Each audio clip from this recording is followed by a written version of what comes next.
সত্যি বলতে কি জানো তো বন্ধুরা, কোনো রিপ্লেসমেন্ট কারোর কেউ হতে পারে না। প্রত্যেকের জীবন ঠিকঠাক নিজের মতন করে নিজের গতিপথে ঠিক চলতে থাকে। কারোর জন্য জীবনের কোনো কিছু আটকে থাকে না। যদি তোমাদের সম্পর্কে ব্রেকআপ হয় বা কেউ তোমায় ছেড়ে চলে যায়, তোমাকে পাত্তা না দেয়, তুমি ভাবছো সে ছাড়া আমার জীবন পুরো অন্ধকার। না, একদম ভুল ভাবছো এখানেই। সেখান থেকে তোমাকে মুভ অন করতে হবে। যে তোমায় ছাড়া ভালো থাকতে পারে, তাহলে তুমি অবশ্যই তাকে ছাড়াও ভালো থাকতে পারবে। জীবনের গতিপথে কারোর জন্য কোনো সেকেন্ড, ঘন্টা, দিন আটকায় না। বরং তুমি হয়তো টেনশন ছাড়া তোমার জীবনটা ভালো কাটবে।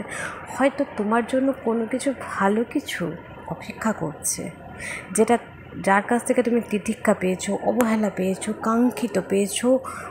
ভালোবাসা তো দূরের থাক, তোমাকে সবসময় ডিমোটিভেট করা হয়েছে, তোমাকে শিকড় থেকে উপড়ে ফেলার চেষ্টা করা হয়েছে। সেখান থেকে বেরিয়ে এসো।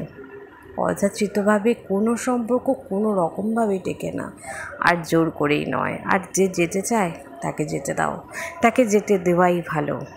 জোর করে কোনো সম্পর্ক ভালো ভবিষ্যৎ হতে পারে না।